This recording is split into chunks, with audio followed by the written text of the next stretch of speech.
All right, Erica. It's morning time. It's time to talk about yoga. Morning. Good morning. We're gonna talk about yoga, right? I mean, come on, it's good stuff. Good stuff. So, one, I came across you because I came across your YouTube channel, and I Mhm. recently started trying to grow my YouTube channel. I hadn't been on there like in forever, and I was like, maybe I should do something with this. I don't know, type of thing. But I love your channel, and I love what you're doing there. So, tell everyone, I would love to hear kind of the origins of your story with yoga. How did yoga come into your life? Good question. So I came into the yoga practice in a very practical way. It started back in about 2012, 2013, when I just got married and everything in my life altered. So I had a new job, new husband, lived in a new town, and there was some things going on with my husband's family. So his family lived in the house with us for a while, which meant I was introduced to a new culture. My husband's Mexican American. And I was just overloaded. And all of the tools and resources that I had growing up that would normally help me deal with stress and new situations, they just didn't seem to be working. And I found that instead of having a good outlet, I was just internalizing all of that stress. And my body felt tight. I was uncomfortable. I wasn't sleeping.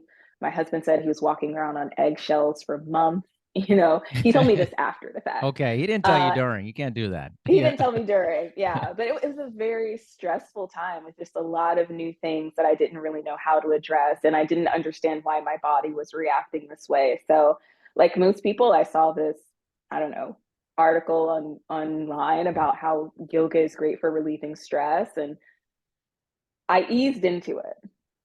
I come from a very religious household and a very religious background, very conservative Christian family. And so anything that seemed like it would be even remotely tied to another religion or something, I was like, let me just kind of tiptoe into this, one toe at a time. Yeah. And I didn't even want to invest $30 in a group yoga class at a studio. I literally went to the Goodwill up the street from our house, got a VHS tape for like $1.30. And I still remember it was like a Rodney Yee VHS tape. And my husband, for whatever reason, still had a VHS player. And I was like, okay, I'll try it this way. And it was like morning and evening yoga with Rodney Yee. And I haven't looked back since. It Wow. was it was really transformational for me. That is the question. A VHS player in 2012? Or still It was, I don't know if he was just saving it to see if it would like grow in value and sell it on Yeah. eBay one day. I don't know, but I'm glad that he had it because it was my way into the Yeah. practice when I didn't know enough to be comfortable to walk into a studio space or practice on my own. So What's yeah. interesting is that the conversation about, I've talked to a lot of people in yoga about the conversation about religion in yoga. Mhm. And that is a very juicy topic, right? It's like the idea that this may infringe upon whatever religion you may be practicing for that. Mhm. Can you talk a little bit more about that and kind of the Mhm. hesitancy with that? I could think it's interesting. A lot of people, I think, would be curious to hear about that. Yeah. So there's a few things that are happening here. The first is that because yoga has lots of lineages, lots of traditions, the one that we're most common with, you can trace back, to India, and since a lot of people who are living in India are also Hindu, you see this beautiful overlap sometimes where a pose name will have the reference to a story about a deity or something along those lines. So there is room for overlap there with Hinduism and yoga. It's just there. It's a part of the practice. A lot of the postures for yoga, a lot of our themes and our concepts are all in Sanskrit, and they all can kind of tie into this Hindu tradition. But in the West, we tend to see yoga as just a modality of stretching. And so you can completely walk into a classroom at any yoga studio and roll out your mat, stretch, sweat, whatever, and go home and not have that overlap of any sort of, religious context at all. So the debate becomes like, is it dishonoring yoga's lineage, its heritage, its history, if you're not acknowledging that religious aspect? Or is it completely okay to adapt yoga to whatever you want and to practice it? You're going to hear cultural appropriation come up a lot. You're going to hear decolonization come up a lot. And these are all really worthwhile like topics. And I'm of the belief that you can create space to honor the original tradition and practice your own lifestyle, own philosophy, own religious practices, whatever, that these things can be complementary to one another. They don't have to be in conflict. But that's not, the opinion of everyone. And, we kind of work around that. I think I just had someone on when we talked about the kind of westernization of yoga. And I think that's a big brewing topic in the yoga circles, and especially in today's climate. I think it's definitely an interesting conversation. But I think to add on to that, one of the bigger conversations is people, non-white folks in yoga, especially people like ourselves, Black Americans being in yoga. This is something I've hired yoga instructors, past 15 years in clubs I've run and stuff like that. It is not common to find someone like yourself, Erica. Why is Not that? common. I think there are several layers. Everything is layered, surprise. It's all layers. But there's several, it's all layered. Yeah. It's all very complicated. But I think the first is that we may not feel, there are some economic things to consider, right? So if you are a householder, which is a practitioner that's not going to, live off in a cave or a monastery somewhere, you've got a 9 to 5, you have a family, you have kids, having the availability and to spend 200 hours in a training, that's a huge commitment. Having $3,000, $5,000, $8,000 to invest in that training, that's a commitment too. So you have that as one layer. The second layer is that not all spaces are welcoming. Not all spaces are inclusive. Some of them are intentionally not inclusive. They won't say that, but they don't go out of their way to make people feel welcome. And so you're kind of navigating that. And that's changing, fortunately. I can say that when I did my first yoga teacher training, did my first graduation, I was the only woman of color in that class. And since then, going back to that studio and seeing the other teacher trainings, it's changing and you're seeing more diversity and more representation. And that's amazing, but it's been pretty slow progress. Yeah. Yeah, it's really interesting. You mentioned the kind of the intentional nature. What are some of the examples of maybe it's unconscious, maybe on some level, but if it is intentional, what are some examples maybe of the intentional maybe exclusion of people of color that you could think of? Ooh, this is so early and we're already diving into this. I know this is what we're doing. We have to It's accept what we're it. doing. It's what we're doing. I'm here for it. Okay, so I'll speak to my personal experience. So when you are in a classroom discussion or you're in a yoga teacher training and you begin to talk about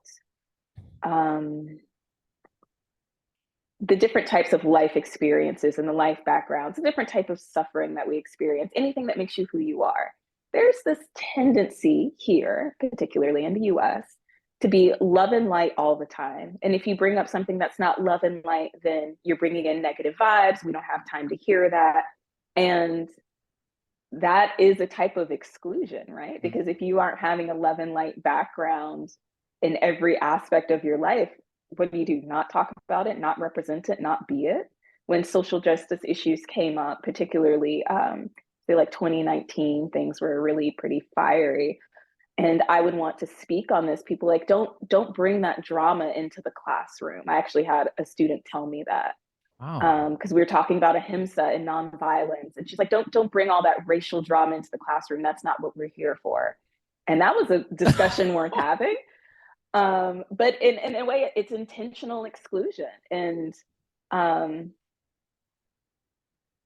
I can't explain why it happens, because we can talk about the difficulty of, I don't know, any other challenge in the world that's happening. But the second that race or gender come into it, people start getting very touchy and they don't want to go into those topics that have socio-historic, socio-economic implications, because it's heavy and it's deep and it's so much easier to just gloss over it and be love and light and focus on unity. But it's a part of the practice to address that as well. And if you're in a studio situation where people are refusing to address that, they are refusing to acknowledge and address you. Yes. and they're refusing to validate your life experiences and life experiences of your family. And that's pretty tough.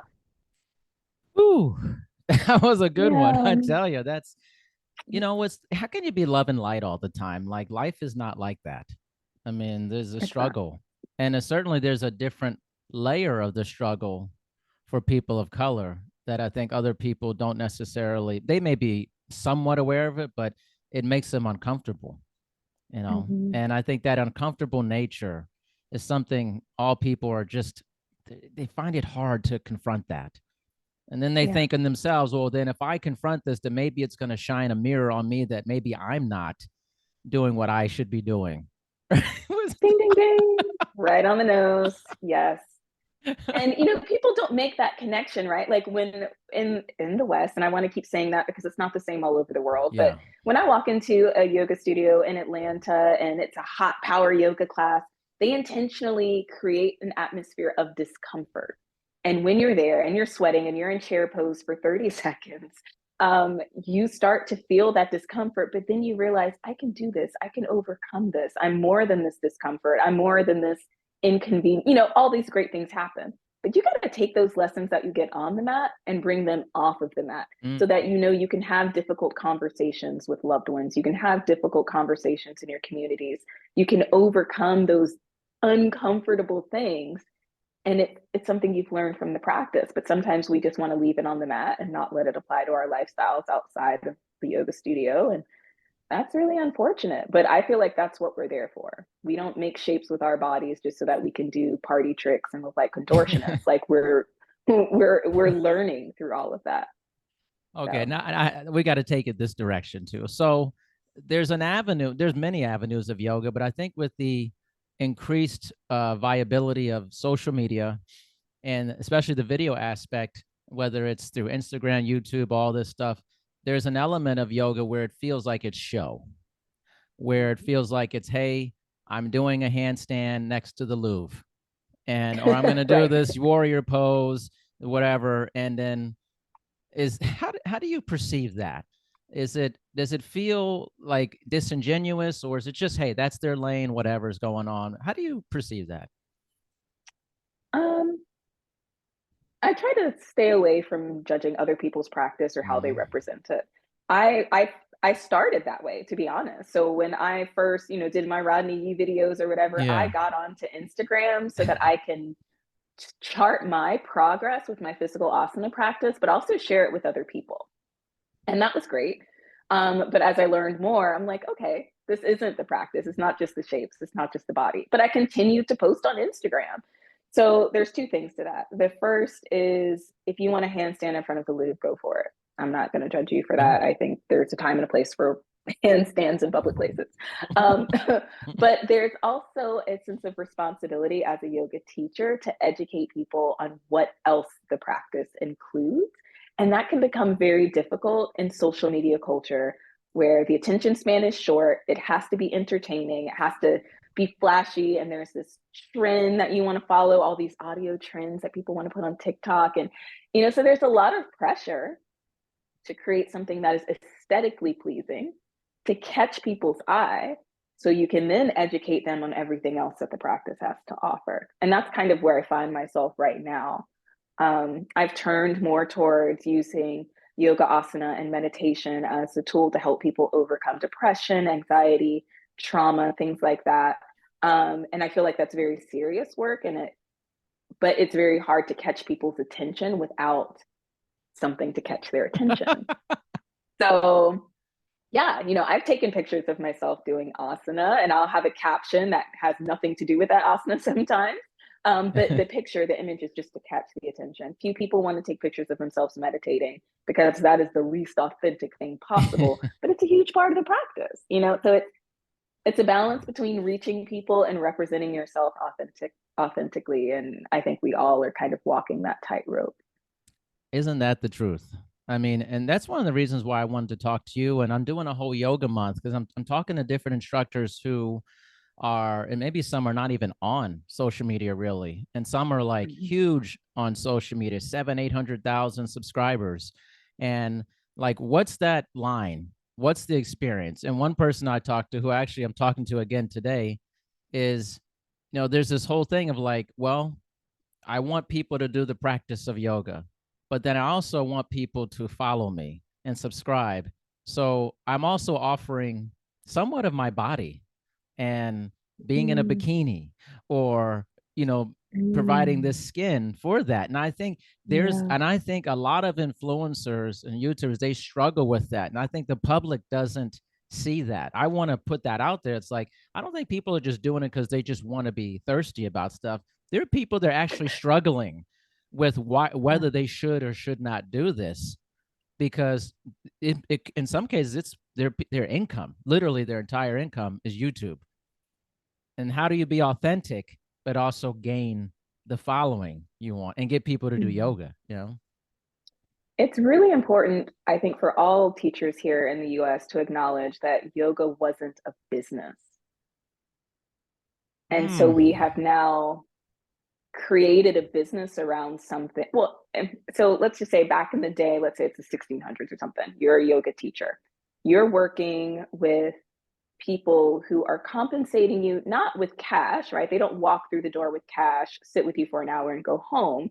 They may contribute to your life in other ways, housing, food, that sort of stuff, the esteem of the community. Everyone worked together to take care of these teachers. In some cases, they were teaching like nobility and royals. And so they were just taken care of. They didn't have to think about their bills.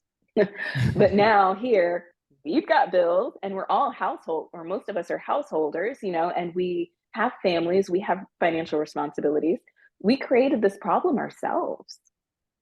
Mm. And there's not a very smooth, easy answer to it because actually, I lied. I take that back. There's a smooth, easy answer to it. You should always be authentic. You should always be genuine. And you should always try to trust that your people are going to find you. With that said, it's easier said than done because you've got those bills to pay, and it's hard. It's rough out there in the streets. Like you gotta take care of yourself. So what I would recommend is that people should know. Let me pause for a second. I want to craft my words mindfully. Yoga was not a business. Yoga was a lifestyle, a calling, something that the teachers would dedicate their entire lives to and to sharing it freely. We are not necessarily doing that here in the US. A lot of us may have jobs that supplement that. So then we can offer lower rates for our teaching, lower rates for our classes, maybe even do things for free. And that's great for the community. But for those of us who are teaching full time, it creates a conflict. Because I've been in a place where I'm auditioning to teach with another person who's auditioning to teach. That person says, "Oh, I could take $25 a class, whatever. I got a 9 to 5." I can't live off of $25 a class. So now there's kind of a conflict here. Like we may both have a 500-hour designation, but she can live off of less than I can. She might get the gig. So you have to kind of acknowledge that we've turned it into a business, and now we're kind of cannibalizing ourselves because we've turned it into a business. And then you're going to have people that are stepping outside of their authentic selves to try to gain followers and gain subscribers and get the ad revenue. And we've created this problem that did not originally exist. And we're the only ones who can really get ourselves out of it. And I feel like the only way to get ourselves out of that problem is to continue to be authentic, encourage one another to be authentic, and trust that our people are going to find us whether we're wearing a bikini or not. That was Easier said than done. very well said. I mean, that you know what I like, Erica, that you had a thoughtful response. You didn't just shoot from the hip on it. You were like, okay, how do I want to make sure you were true to yourself, I think, in that answer. I try. Yeah, no, that was good. And I think it's the struggle that I'm witnessing for many yoga instructors. When I was hiring lots of yoga instructors back in the day, there wasn't the online presence. And the Right. business of yoga was very much still bubbling in terms of other options.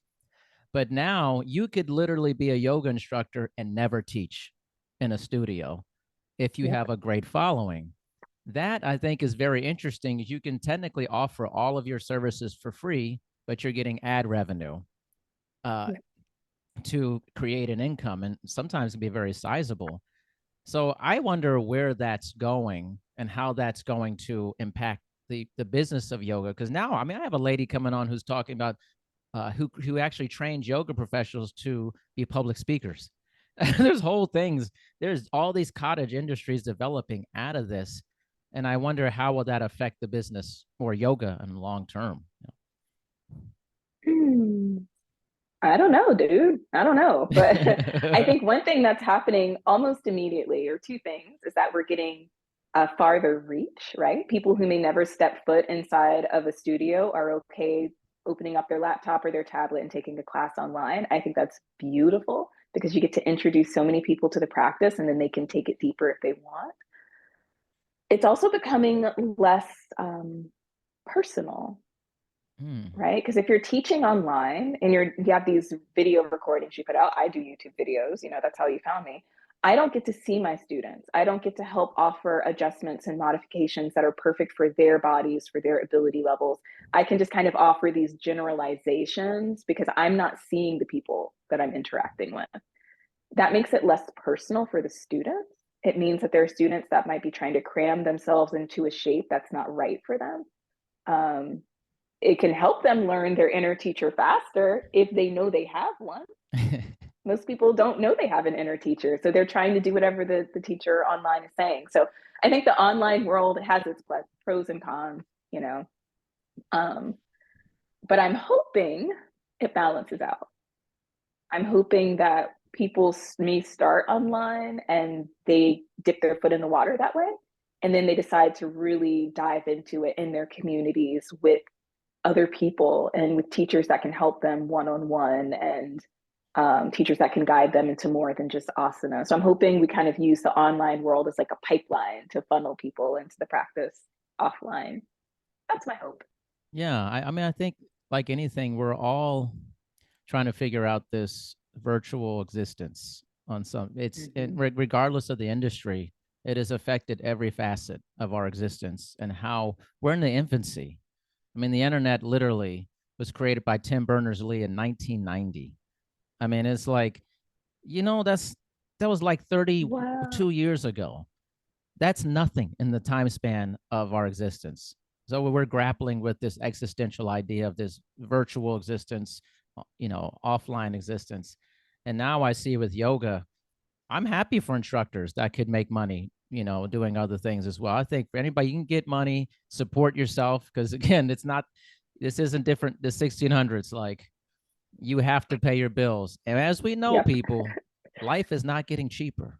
It's like, It's not.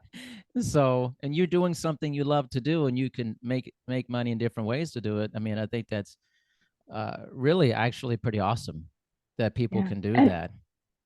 if it's okay, I'd like to circle back to the yoga and a bikini thing. Okay, let's. Okay, you know what? You got more to say. Let's do it. I wanted to circle back to this because I'm working through a lot of these things myself, right? And I'm getting to a point of realizing that everything is sacred and nothing is sacred. And to say that it's okay to practice yoga in nylon pants, but it's not okay to practice yoga in a bikini. You can practice yoga naked. Like True. that's not even the thing, right? So I think intention plays into it largely. So I didn't want to come off as, any disrespect for someone who chooses to practice in a different attire choice than I might. That's their thing. God bless them.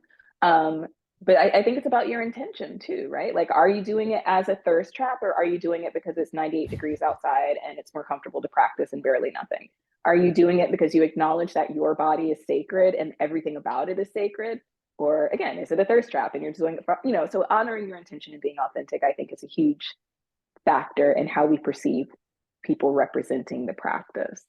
Um, and I just feel like that's worth tossing out there. Everyone's Yeah, got their own thing. I agree, and I've seen everything, so many things, and I'm like, hey, man, I think if that's working for you, that feels natural for you, or how you want to express yourself. I'm definitely for it. But here's a question: Mm-hmm. not all people who are doing yoga online yoga are 200-hour, 500-hour. There can be many Mm-hmm. people practicing quote unquote yoga without any certification. What are your thoughts on that? The original practitioners didn't have certifications, so I don't want to limit someone's wisdom based on a class that they sat through. But what they did have was a lineage, right? They learned directly from a teacher, they were in a community, and I feel like that at least needs to be there. So if you're not going through a 200-hour certification program in the US or 500-hour, whatever, it's still really important to learn from someone who has experience and insight, before you perhaps before you start teaching others. I just feel like that should be common sense. And or at least to be transparent, right? Like if you just want to get online and show your yoga journey and talk about what you've learned, that's cool. But let people know I am not a yoga teacher. This is just meant for entertainment purposes only, however you want to do it. Yeah. But yeah, I think there's some gatekeeping to yoga because the yoga practice in the West, because you have to pay all that money for the certification. They want you to Yeah. pay Yoga Alliance to keep up with your certification and all that. And that's fine. There should be something that's like quality assurance within Agreed. teaching. I support that. But then also, that wasn't part of the original design, it wasn't part of the original makeup. And there are some YTTs out there that I don't think are awesome. They so what does it matter if someone paid for a not so awesome certification, but then you have someone else who's under, who's under the guidance of a really profound teacher? They're not doing the same thing, but someone has a certification and the other person doesn't. That might not be the answer you're looking for. It's No, not very no. definitive, but I yeah. think it's a nuanced Eh, answer. It's a nuanced answer. That's, and I think that's what I like about doing this. There's a lot of people are actually more nuanced than we give them credit for with it. And I think that's life is very nuanced with that. I asked that question thinking about because being in the fitness profession for 22 years, there's always this debate about certification, licensure and stuff. And especially with the online environment, fitness is crazy. Like yeah. anybody's just posting stuff. It's great. It's actually like the wild, wild west out there. So there's this big movement for try to like professionalize fitness a lot better and understanding that, having some background is really important. But then again, you have people who are really popular who have no background and people just that's going to be Yeah. that's the rub with all this stuff. At least with yoga, there's a little more centralized aspect of it and certification. Fitness, it's crazy. It's like there are many organizations, but nobody wants to come to the conclusion that maybe we should all kind of like come together. It's like, no, you do you, I'll do me, type of thing. Yeah. So I'm just And fascinated by aesthetics. that. You know, Like people are, they grab, and I regret that I don't remember this TikToker's name, but she's been a nutritionist for 20 years and she specializes in gut health and rehabilitation and all these great things. So knowledgeable. But her post was something about, but people don't want to listen to me because I don't have a six pack. And they're mm, going to this 16-year-old with a six pack who just made up her nutrition plan. And people like, well, she got results that I want. So I'm going to listen to her instead. And I think yoga teachers, personal trainers, we all have to kind of encounter that, the yeah. aesthetics of being fit and healthy and having it together versus actually having it together. Um, I don't know. What are your thoughts on that? Like, are you in the camp of wanting greater control, greater certification? Most I, what definitely. do you think? Most def. Yeah. I'm actually. This is a large discussion that I have with different committees I'm on, fitness organizations, and things of that nature. I think there should definitely be more quality control. But on the other hand, I think fitness, uh, kind of the larger institutions in fitness, they look down upon influencers, and I think Mm, that's wrong. And I think that they're like snobby about it. So a lot of people who are in my position of, veterans in the business, been very successful, they go, oh, well, they're not as intelligent or they don't have all this education, blah, blah, blah. Yeah, but they're doing something better than you. They're connecting to people. Their marketing is way mhm. better than your marketing. Don't hate on them for that. Like you should learn from Yeah. the so my thing is like these two things need to come together. The influencer and the maybe you're more academic minded professional need to actually spend time with each other and talk to each other. Because Yeah. from my experience in doing these interviews, especially the large influencers, they actually want to be more respected and with the maybe more veteran people, but then they feel the hate that other people have about. They feel that the trolling. that your more academic people put on them. I just think you got to come together. There should be better quality assurance, but I think we need to unite. And that's been my mission with all this, is like, I will be considered one of those people. I don't want to be one of those people. I want to be someone who unites these two sides and brings them together, because we could learn from each other. Yeah, absolutely. And I think we kind of are circling back to the colonization idea, Yes. in a really indirect way, but directly. Like, there's this respectability that comes with higher education or education of any sort. Um, and in order to tap into that respectability, you have to be educated. And that's not entirely bad, but it is something that we face in the world of fitness. And I mean, I kind of hate putting yoga into fitness, but you know what I mean. That's another It's just something that conversation. that's enough. That's another conversation. Yoga asana. Let's just say that. So that's going to be something that we're working through for a very long time, because with that education comes the ability to be a safe teacher, an informed teacher. You can create healthier spaces for people to practice without injury and all that. But then downside, we start creating standards that are unrealistic. We start telling people their bodies should look a certain way in a shape when that may not have anything to do with safety. Um, yeah, it's just nuanced. It's not that cut and dry. So there's actually like a little underground movement that's simmering. I don't know if you've come across it yet, where people are trying to question alignment based yoga asana practices. Ooh. And they're like, so I have some teachers that are in the Anusara lineage, and I draw from that, but it has this very regimented way of looking like, okay, your knee should be bent 90 degrees. This should be, but it's like, really, is that necessary? What does it help? How does it prevent injury? If we only move within these safe lines of movement, what happens the second that you go beyond that safe range of motion? You're injured. That defeats the purpose. And so it's a really good discussion. And I like that we're questioning everything about the practice, because it's getting people to be more thoughtful. Are you getting us into these alignment points genuinely for our safety? Or you're repeating it because that's what you heard in your YTT? Is it helping? At the end of the day, I think we should just serve people. And that means being as educated as humanly possible.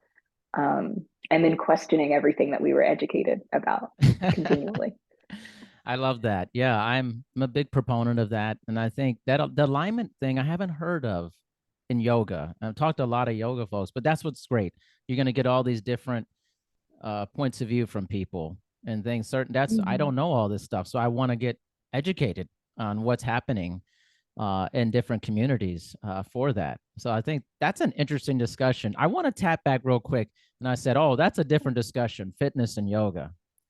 There are certainly many people, and they're on both sides, who don't think yoga is fitness.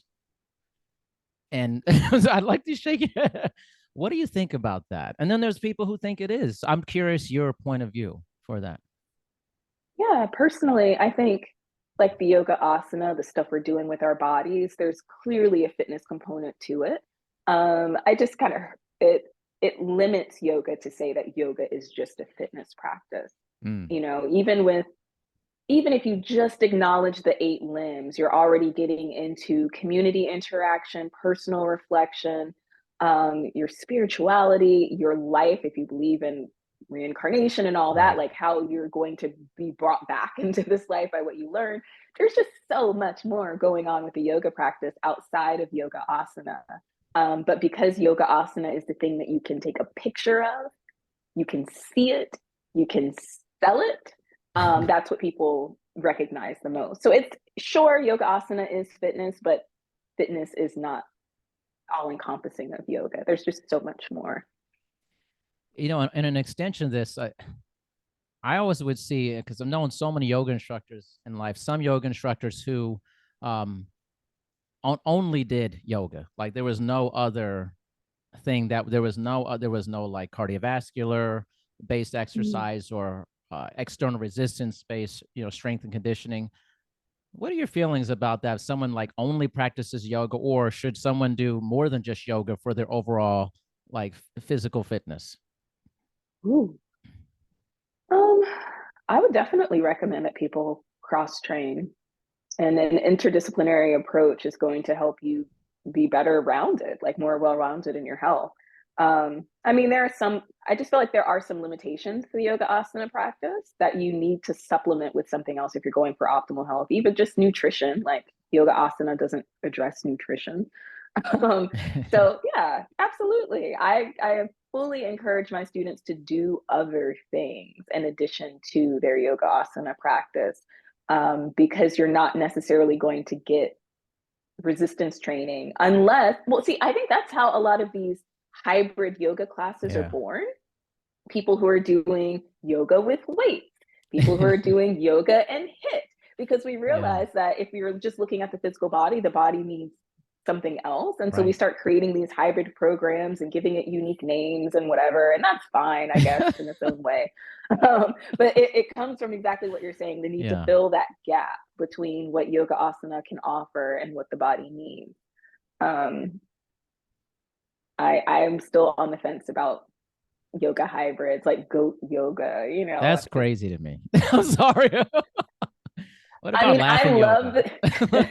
I love the communion with nature. I love getting the animals involved, but then there is also something that, feels a little gimmicky about it. And Yes. I've gone to a goat yoga class because I didn't want to assume anything. So I went to see what was up, and I'm like, this is more about petting the goats. And I'm okay with this. Like, I know equine therapy is a thing. Right. Yes. Animal interactions can be therapeutic, so I'm not going to diss that. But I just kind of wish there was a different name than goat yoga. Yeah. Just go pet Mm, goats. I mean, maybe this Go pet goats. just go do. I mean, there's plenty of little. I don't know. It's it could be a thing, you know. What was interesting, I remember when gosh, this was a while ago when these hybrid classes started coming together, and then there was like things like hip hop yoga and stuff, and core power yoga and all that, um, Trap yoga. trap yoga. Yeah, and I'm curious, like, how is that still something that is continuing to be pushed more of these hybrid based classes, or is that kind of fizzled out? I think it's continuing to be pushed, but it's done more mindfully than it used to I be. see. I think, yeah, and probably from my little teeny tiny perspective, Mm-hmm. that it started off as a way to differentiate yourself from what other people were offering so that, you stood out in the crowd. But I think now people are realizing that if you're offering these hybrid classes, you're maybe able to reach someone who wouldn't come to a yin or restorative yoga class, and you're able to better serve them by starting where they are. So if they're like, I just want to go stretch to some good music, all right, There trap you yoga, go. you There got you it. go. While you're there on the mat, let me tell you about this concept. So I think it's just being done more mindfully now, and I'm here for it. Anything to get people more connected to their breath and more connected to one another. Let's let's give it a try, respectfully. Respectfully, Respectfully. yeah, it's interesting. Yeah. What do you think of it's interesting. I was watching this documentary about, I think it was essentially about hot yoga. It was Bikram yoga. Mm-hmm. And the whole thing that maybe that there's some elements of yoga that lend itself to this kind of guru mentality, and that the instructor sometimes can rise to this almost cult-like figure. Do you think that Mm-hmm. yoga, by the nature of what it is, sometimes can lend itself to creating that type of environment? Absolutely. It started with people going to a guru and wanting to be educated by a single person. And there's so much, particularly in Eastern practices, there's so much respect and so much honor and reverence. And um, even the way that students ask questions to teachers is very different than what we do here. So I think that whenever you acknowledge someone's wisdom, there's a potential to elevate them, but they're also just human and they're flawed and they're imperfect and they're still working through their life just like everyone else. And so we have a propensity that we could be elevating um, someone who's just as human as we are. And there's always risk associated with that.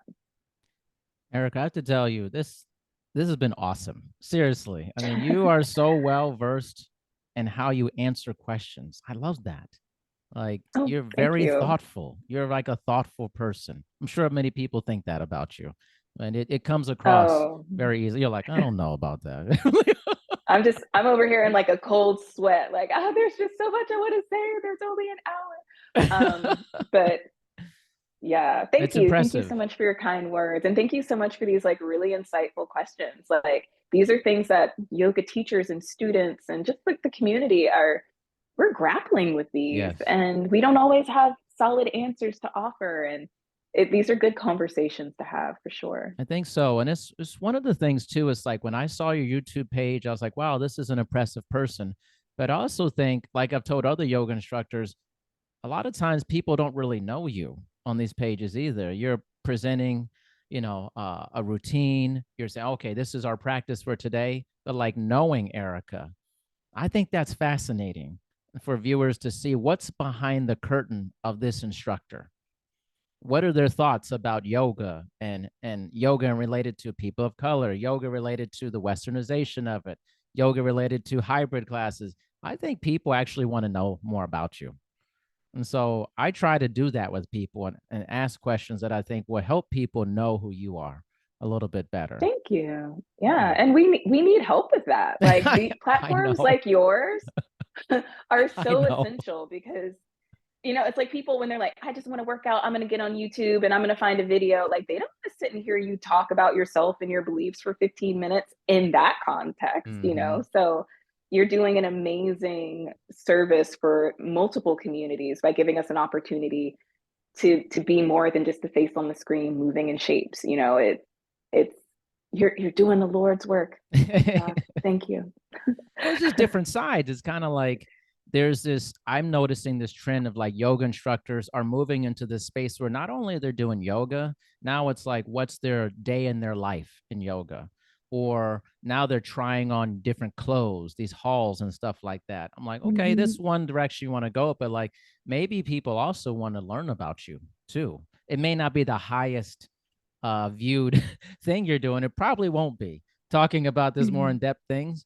However, I do think it creates this sense of depth to a person. And everybody I talk to wants to be respected. They want to present more depth about themselves. I'm like, well, you're gonna have to do stuff like this if you want that, you know. The So scary stuff. the scary And stuff, that right? connects, yeah, to the authenticity that we talk about. Yeah. People who are struggling and they're not sure if they want to be in the bikini, if they want to do whatever, they want the followers. Like, you don't have to necessarily do the showiest thing, and it might not be the, most engagement you ever get, but giving people an opportunity to glimpse who you are as an authentic person, how you feel, what you think. I feel like all that has so much value. Oh, so It much is the value. differentiator. It Mm-hmm. is. It is. And that's what I hope to gain from all these is for myself to gain more knowledge about different people in different industries, but also I want to help other people doing this too. I'm like, hey, let's connect our YouTubes together so that people can see this interview of you and they're not just getting yoga practice you. They're learning so much Mm-hmm. more about the depth of yourself. Or let's share this with other people so they know more about Erica. They know more about, how you feel about the practice versus just presenting the practice to people. That I Exactly. think is really the differentiator. It's like, how do you feel about it versus just presenting? Because most people are just presenting it. They're not actually talking about it on a deeper, more nuanced level. And you're so good at Mm-hmm. it. You're so good Oh, at doing that. thank you. And I'm trying, and it's hard because cancel culture is a real thing. You don't ever want to say the wrong thing. You don't ever want to get canceled. You don't want to misrepresent. And so I can understand why, sometimes we kind of hold back and we just Mhm. present the practice. But there's value in taking that step forward. So thank Yeah, you. Thank you for inviting me to be here. Thank of you so much. course. Well, my whole thing is like, hey, I'll email this person. If they don't get back to me, it is what it is. If they do and they want to do it, great. It's awesome. Yeah. So it's been an amazing journey. Thank you for your time. Please let everyone know Thank how they you. can connect with you and learn more about you. Yeah, so you can find me on all, YouTube and Instagram as Erica, Erica, Rascon, Rascon, yoga. And you can also find me on Facebook the same way. If you ever have any questions about anything that we talked about, you can shoot me an email. I actually love engaging with people. You can contact me at info@deeplyrootedwellness.com. And deeplyrootedwellness.com is my website as well. So I'd love to hear back your thoughts and feedback on this session today. It's been awesome. Erica, thank you so much. I appreciate you. Thank you. Take care.